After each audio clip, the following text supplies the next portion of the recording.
हमारे पास जो NCERT book का टॉपिक है 7.4 प्रेरक एल पर एसी वोल्टता। अब प्रेरक क्या होता है सबसे पहले वो समझ लेते हैं। यदि आप किसी तार को इस तरह से लपेट दें, कुंडली जैसे बना लें, तो इसको हम क्या कहेंगे? प्रेरक कहेंगे। अब मान के चलिए कि इसमें हमको एसी वोल्टेज लगाना है, तो इसमें कितनी धारा बहेगी इसका व्यंजक निकालना है। ये कितना धारा में रुकावट डालेगा, माने प्रतिघात कितना होगा वो हमको निकालना है, और इसमें कितना कलांतर पैदा होगा वो हमको निकालना है। परीक्षा की बात करें तो परीक्षा में इस तरह से प्रश्न आ सकता है कि जब प्रेरक L एसी वोल्टेज के साथ जुड़ा हो तो इसमें बहने वाली धारा के लिए, कलांतर के लिए और प्रतिघात के लिए व्यंजक स्थापित करिए। तो जैसा कि हम सारे क्वेश्चन में करते हैं, कुछ चीज़ों को हम लिख लेते हैं। तो यदि आप इसमें से 10-20% याद कर लेते हैं तो पूरा 100% बड़े आराम से कर सकते हैं। तो ये माइंड मैप है, रेसिपी है, इसके हिसाब से हम काम करेंगे। तो सबसे पहले यहाँ पर है चित्र, और चित्र बड़ा सिंपल सा है। यहाँ पर है परिपथ का आरेख। तो परिपथ का आरेख कैसे करेंगे? ये प्रेरक L है, स्प्रिंग को इस तरह से बनाया जाता है, L जुड़ गया और यहाँ पर इस तरह से जोड़ करके ये जो हम बनाते हैं यहाँ पास, ये क्या है? एसी वोल्टेज है। और एसी वोल्टेज को हम लिखते हैं V बराबर V0 साइन ओमेगा टी। तो इस तरह से हम यहाँ पर लिख लिए। अब मेन आपको समझना है, ये कला समंजक आरेख इसको बोलते हैं, या इसी को बोलते हैं फेजर आरेख, फेजर डायग्राम। ये बनता कैसे है थोड़ा ध्यान से समझना। यहाँ पर हम सबसे पहले ये एक लाइन खींच लेंगे, ध्यान से देखते जाओ, मैं दोबारा इसको रिपीट कर रहा हूँ, थोड़ा कलर चेंज कर दूँ तो आपको अच्छे से दिखेगा। यहाँ पर एक हमको ऐसे लाइन खींच लेना है, ये पहला काम ये करना है। इसके बाद यहाँ पर हम ये सीधी रेखा एक जाने देंगे कुछ दूर तक, ये लाइन खींच लेंगे, ये हो गया। अब यहाँ पर जो वोल्टेज बनाना है, तो जो वोल्टेज का समीकरण होता है ये है V बराबर V0 साइन ओमेगा टी। तो साइन का ग्राफ शून्य से चालू होता है इस तरह से। तो ये जो मैं बना रहा हूँ, ये पीली लाइन में आपको ये लाइन दिख रही होगी, इसमें तो ब्लैक एंड वाइट है तो ब्लैक एंड वाइट दिख रहा होगा, ये वाली लाइन है। ये किसको बताती है? ये वोल्टेज को बताती है। इसका मान V बराबर V0 साइन ओमेगा टी है। लेकिन धारा वोल्टेज के साथ नहीं जाती है। जब धारा को जब हम इसमें बहाते हैं, वोल्टेज तो दे दिए, जल्दी इसको पार कर जाता है, लेकिन धारा इसके भीतर घूमती रहती है, और घूमने के चक्कर में थोड़ा सा इसके क्या हो जाती है? पीछे हो जाती है। मतलब वोल्टेज पहले चला गया और धारा थोड़ा देर से प्रवाहित होती है, तो धारा 90 डिग्री पीछे हो जाती है। इसलिए यहाँ से जो बना हुआ है आप ये देख लीजिए, ये वाला ग्राफ, ये जो मैं खींच रहा हूँ बाद में, और बनाएंगे कैसे? इसके बीच में बिंदु रख लेंगे, इसके बीच में रख लेंगे, इसके बीच में। तो इस तरह से इसके बिंदु से पार करते हुए इधर जाना है, फिर इधर नीचे आना है, फिर इसके बीच से बंद करके ऐसे जाना है। इस तरह से जो मैं निकालूंगा, ये समीकरण हो गया धारा का I बराबर I0 sine omega T minus π/2। अब ये माइनस π/2 इसलिए है कि उससे 90 डिग्री ये पीछे चलता है। अभी हम धारा का सूत्र निकालेंगे तो उसमें आपको समझ में आ जाएगा। तो इस तरह से आपको ये चित्र बना लेना है। चित्र बनाने के बाद आप देखिएगा कि ये जो धारा का वोल्टेज का शिखर मान है, यहाँ पर देखिए ये वोल्टेज का शिखर मान है, यहाँ से हम डैश डैश डैश डैश करके ऐसे लाइन खींच देंगे। इसी तरह ये धारा का, यहाँ पर ये धारा का शिखर मान है, इससे डैश डैश खींच देंगे, और ये लाइन ऐसे टच कर देंगे कि ये वोल्टेज की दिशा में हो। इसको हम ऐसे टच करेंगे कि ये किसकी दिशा में हो? धारा की दिशा में हो। और इनके बीच का कोण जो होता है 90 डिग्री होता है, और ये ओमेगा टी है। तो ये 90 अंश क्या होती है? उससे पीछे होती है। तो ये यहाँ पर हम लिख देंगे V का मतलब ये वोल्टेज बताता है, और ये क्या बताता है? धारा बताता है। इस तरह से आपको फेजर आरेख बनाना है दोनों को मिला करके। अब चित्र के बारे में हमको लिखना भी है, तो बड़ा सिंपल सा है। यहाँ पर ऐसे लिख देंगे, माना प्रेरक L में एसी वोल्टता लगाई गई है जिसका समीकरण V बराबर V0 साइन ओमेगा टी है। दोबारा से देख लो, चित्र को देखो क्या है। यहाँ पर माना लिख दोगे, माना प्रेरक L में एसी वोल्टता लगाई गई है जिसका समीकरण V बराबर V0 साइन ओमेगा टी। इतना आपको लिखना है। इसके बाद यहाँ पर किरचॉफ का लूप नियम लगाएंगे। दूसरे स्टेप में चलते हैं। तो किरचॉफ का नियम ये है कि जितना वोल्टेज आप दोगे उतना ही वोल्टेज वहाँ पर सर्किट में खर्च होगा।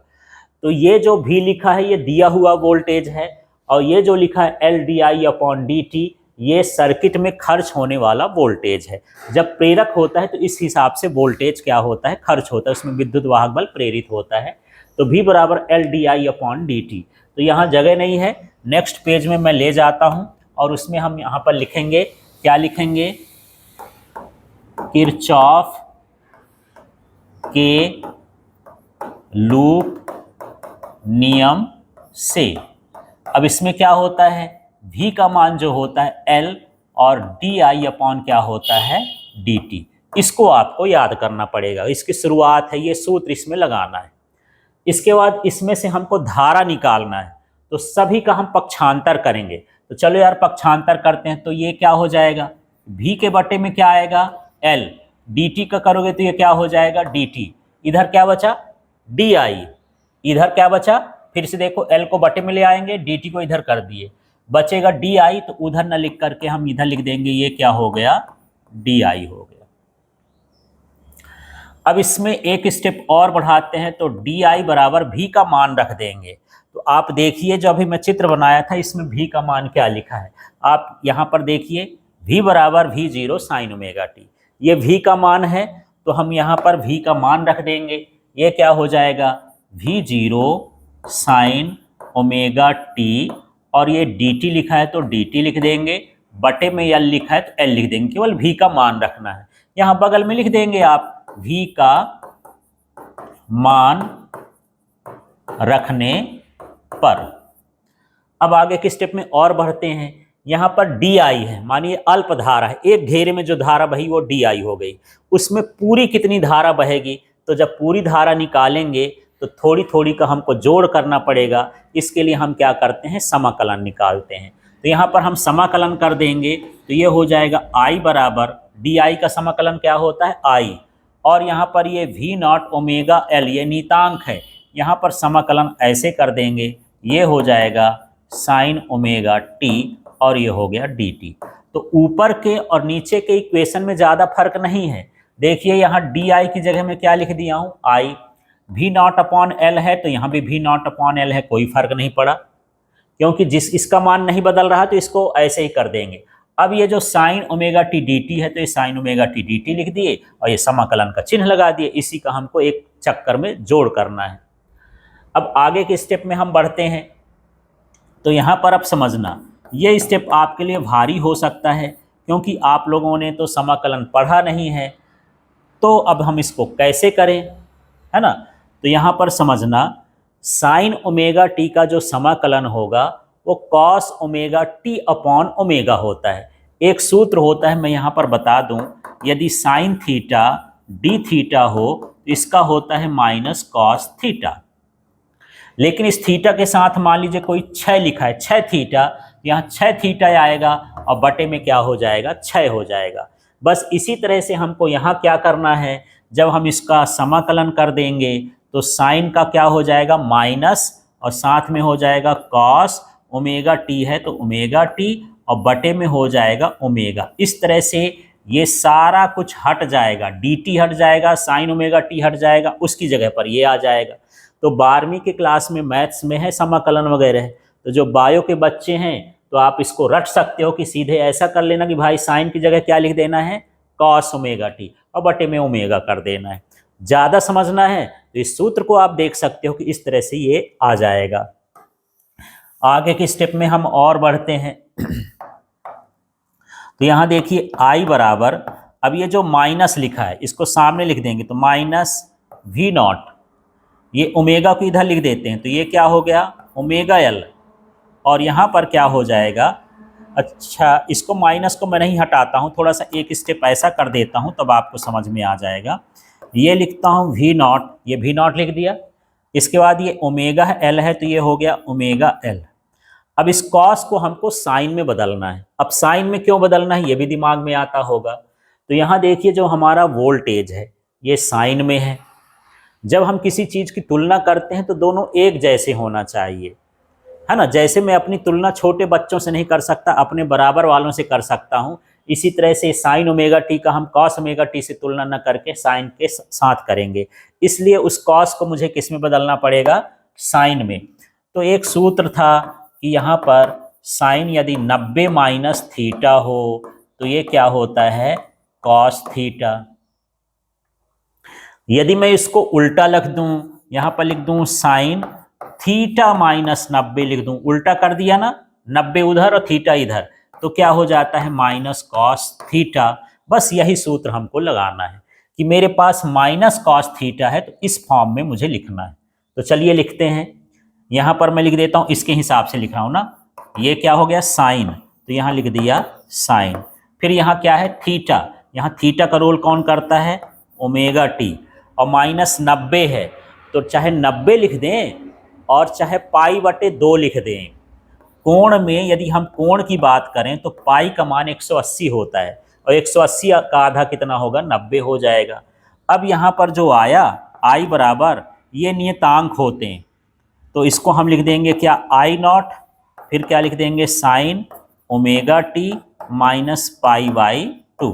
इस तरह से ये इसमें बहने वाली धारा का व्यंजक निकल जाएगा। और साथ में हमको यहाँ ये भी बताना है कि हम आई नॉट का किसकी जगह लिखें, इसकी जगह लिखें ना, V not upon omega L. तो यहाँ पर लिख देंगे वी नॉट ओमेगा एल बराबर आई नॉट, ये क्या है, धारा का शिखर मान। इस तरह से यहाँ पर ये आ जाएगा। क्लियर हो गया। तो फिर से देख लीजिए, किरचॉफ के नियम से v equal to L D I upon D T लिखेंगे, फिर यहाँ पर l का पक्षांतर करेंगे, डी आई निकालेंगे, फिर यहाँ v का मान रख देंगे, फिर यहाँ समाकलन कर देंगे, साइन ओमेगा टी की जगह cos omega T upon omega हो जाएगा समाकलन करने के बाद। फिर इसको इसमें बदलेंगे साइन में, तो omega T minus pi by 2 हो जाएगा। फिर इस जो ये पूरा मान है, इस मान को हम क्या मान लेंगे, आई, और यहाँ लिख देंगे आई नॉट, ये इसका मान हो गया। अब इसी में मैं बात कर लेता हूं थोड़ा कलांतर की, क्योंकि यहां पर अभी हम लिखे हैं कि यहां पर हम क्या किए, आई का मान निकालिए। अब हमको क्या निकालना है, कलांतर। तो कलांतर सिंपल सा है, कलांतर का मतलब होता है कोणों का अंतर। तो देखिए इसमें ओमेगा टी है और उस वाले में धारा में क्या है, omega T minus pi by 2, मतलब धारा वोल्टेज से 90 अंश क्या चलती है, पीछे। तो आपको सिर्फ कलांतर में इतना लिख देना है, कलांतर हेडिंग बना करके आपको लिखना है, क्या लिखना है कि धारा वोल्टेज से 90 अंश पश्चगामी है, माने ये पीछे चलती है। बस इतना कलांतर में लिखना है, माने कोणों का अंतर कितना हो गया, माइनस पाई बाई 2, वो पक्ष आ जाएगा, उसको हम धारा से क्या करेंगे, घटा देंगे। अब हम बात कर लेते हैं यहाँ पर अगला स्टेप जो हमारे पास है, प्रतिघात। तो प्रतिघात भी इसी से निकलेगा, जो अभी हम निकाले थे उसको हम देख लेते हैं, प्रतिघात कहाँ गया, ये निकाले हैं। तो कलांतर का टॉपिक हो गया। इसके बाद अगला स्टेप मैं बता रहा हूँ यहाँ पर, प्रतिघात। प्रतिघात क्या होता है, ये भी एक तरह का प्रतिरोध जैसे होता है। प्रतिघात का मतलब भी प्रतिरोध ही है, प्रतिरोध धारा के मार्ग में रुकावट डालता है तो उसको प्रतिरोध ही कहते हैं। और जब ये कुंडली धारा के मार्ग में रुकावट डाले तो उसे प्रतिघात कहते हैं। और दोनों का मात्रक ओम ही होता है, विमी सूत्र ओम ही होता है, सब दोनों का काम एक ही है, बस उसका नाम अलग कर दिए हैं कि हम उसको क्या कहते हैं, प्रतिघात। तो आप समझो ओम के नियम से V इक्वल टू क्या होता है, आई आर। तो यदि R निकालना हो तो V बटे आई बराबर क्या होता है, R। इस कॉन्सेप्ट को वहां लगाना है। तो इस सूत्र को फिर से देखिए, जहां पर मैं गोला मार रहा हूं, इस सूत्र को देखो, इस सूत्र को यहां लिखना है। तो क्या लिखा है, V नॉट ओमेगा एल बराबर क्या लिखा है, आई नॉट। अब इससे हमको V अपॉन आई निकालना है, क्योंकि ये प्रतिरोध के बराबर है, प्रतिघात प्रतिरोध एक ही चीज है। तो V अपॉन आई निकालना है, तो एक काम करता हूं, आई को इधर और इसको इधर पक्षांतर कर देता हूं। तो V नॉट आई नॉट बराबर कितना हो गया, ओमेगा एल हो गया। अब V नॉट आई नॉट ये प्रतिरोध के बराबर होता है, लेकिन इसको प्रतिरोध न करके प्रतिघात लिखते हैं। और प्रतिघात को किससे दर्शाते हैं, x से, और नीचे थोड़ा सा l लिख देते हैं, मतलब l का प्रतिघात है, तो ये ओमेगा एल हो गया। इस तरह से इसका सूत्र निकालना है। तो 3 लाइन का है ये प्रतिघात निकालने के लिए। अब कभी कभी इसमें पूछ देता है शक्ति का क्षय कितना होगा, तो चलो शक्ति का क्षय देख लेते हैं। हालांकि एग्जाम में आता नहीं है पर एनसीईआरटी बुक में है तो छोड़ना नहीं है, इसको समझते हैं। तो यहाँ पर प्रेरक युक्त परिपथ में शक्ति का क्षय ये हम निकालेंगे। तो इसके लिए देख लीजिए आपको क्या क्या करना है, ये देख लीजिए। ये मैं लिखा हूं शक्ति। शक्ति निकालने के लिए पहले V का मान लिखो, फिर I का मान लिखो, फिर P बराबर VI लिखो। चलो अब इसको इसी हिसाब से हम चलते हैं। पहले हमको क्या लिखना है, V का मान। तो यहाँ लिखोगे प्रत्यावर्ती वोल्टेज। तो प्रत्यावर्ती वोल्टेज का समीकरण क्या होता है, V बराबर V0 साइन ओमेगा टी। फिर यहाँ पर लिख देंगे प्रत्यावर्ती धारा। तो धारा जो अभी निकाले हो उसका इस्तेमाल करेंगे। ये सूत्र निकाला है, ये जो मैं ब्रैकेट में किया हूँ, I बराबर I0 sine omega T minus π/2। तो इसी को हम यहाँ पर लिख देंगे। तो ये क्या हो जाएगा, I बराबर I0 sine omega T minus क्या हो गया π/2। ये प्रत्यावर्ती धारा हो गई। अब यहाँ पर हम निकालेंगे शक्ति का क्षय, कितना शक्ति वो इस्तेमाल करता है। तो यहाँ पर P बराबर क्या होता है, VI। ये शक्ति का सूत्र होता है। P बराबर power equal to voltage into current, P equal to VI। अब इसमें हम मान रख देंगे। तो P की जगह P रख दिया। V का मान ये दिख रहा है ना, तो ये है V0 साइन ओमेगा टी। फिर यहाँ पर I लिखा है तो I का मान है तो ये लिख देते हैं I0 sine omega T minus π/2। P बराबर, अब आगे देखते हैं, ये V0 है I0 है, इसको इकट्ठा कर देंगे तो V0 हो गया I0 हो गया। ये हो जाएगा साइन ओमेगा टी। इसका जो मान है, इसका ये माइनस कॉस ओमेगा टी होता है। अभी हम यहाँ पर बदले थे, देख लीजिए। ये माइनस कॉस ओमेगा टी की जगह ही लिखे ना, यहाँ पर इसकी जगह पर हम ये लिखे हैं। तो इसका मतलब ये है कि यहाँ पर साइन ओमेगा टी का मान जो है ये हो जाएगा माइनस कॉस ओमेगा टी। अब P बराबर यहाँ पर माइनस, इसको बटे में लिख दिए हैं, थोड़ा सा मिस्टेक है, बटे में नहीं होगा ना, गुणे में होगा, V0 I0। तो यहाँ पर हो जाएगा, थोड़ा सा इसको मैं सुधार दूं, यहाँ पर मिस्टेक हो गया है। यहाँ पर देखिए V0 I0 है, गुणे में है, तो यहाँ पर होगा V0 I0। और साइन ओमेगा टी माइनस π/2 का मान कितना होता है, माइनस कॉस ओमेगा टी। अब एक काम करते हैं, माइनस सामने ले आए तो V0 हो गया I0 हो गया। मेरे पास क्या बचा, साइन ओमेगा टी बचा। ये कोष्टक का माइनस तो बाहर कर दिए हैं, यहाँ क्या बचा है, कॉस ओमेगा टी। अब इसमें जो है 2 का भाग करेंगे, 2 का गुणा करेंगे, क्योंकि इसका मुझे सूत्र बनाना है। तो एक सूत्र होता है, यहाँ पर मैं लिख देता हूँ, यदि 2 sine theta into cos theta हो तो इसका सूत्र होता है साइन 2 थीटा। बस इसी तरह से इसको बदल देते हैं। तो P बराबर माइनस V0 I0 अपॉन 2, और यहाँ पर हमारे पास हो जाएगा साइन, उसमें 2 थीटा, थीटा था तो थीटा, यहाँ पर ओमेगा टी है तो ये हो जाएगा 2 ओमेगा टी। इस तरह से ये शक्ति का मान आ गया। लेकिन मुझे एक पूर्ण चक्र में औसत शक्ति चाहिए, तो यहाँ पर मैं लिख देता हूँ, ये हो जाएगा एक पूर्ण चक्र में, एक पूर्ण चक्र में जो इसका मान होता है साइन 2 ओमेगा टी का। तो एक पूरा चक्कर लगाने पर जो कोण बनता है 4 पाई का बनता है, 4 पाई माने 360 डिग्री का, और साइन 360 डिग्री का जो मान होता है वो होता है 0। तो यदि यहाँ 0 रख दोगे तो P का मान क्या हो जाएगा, 0। तो यहाँ पर लिख देंगे साइन 2 ओमेगा टी का मान पूरे चक्र में कितना होता है, 0। अतः पूरे चक्र की शक्ति को औसत शक्ति बोलते हैं। अतः औसत शक्ति, तो इसको औसत शक्ति को लिखेंगे P बार बराबर। अब यहाँ यदि इसका मान 0 हो गया तो इसमें गुणा करेंगे तो सब कुछ क्या हो जाएगा, शून्य हो जाएगा। मतलब ये है कि जब हम प्रेरक का इस्तेमाल करते हैं तो शक्ति का क्षय नहीं होता है, उसमें धारा जरूर बहती है पर शक्ति उसमें नहीं होती है, इसलिए उसकी औसत शक्ति का मान कितना होता है, शून्य होता है।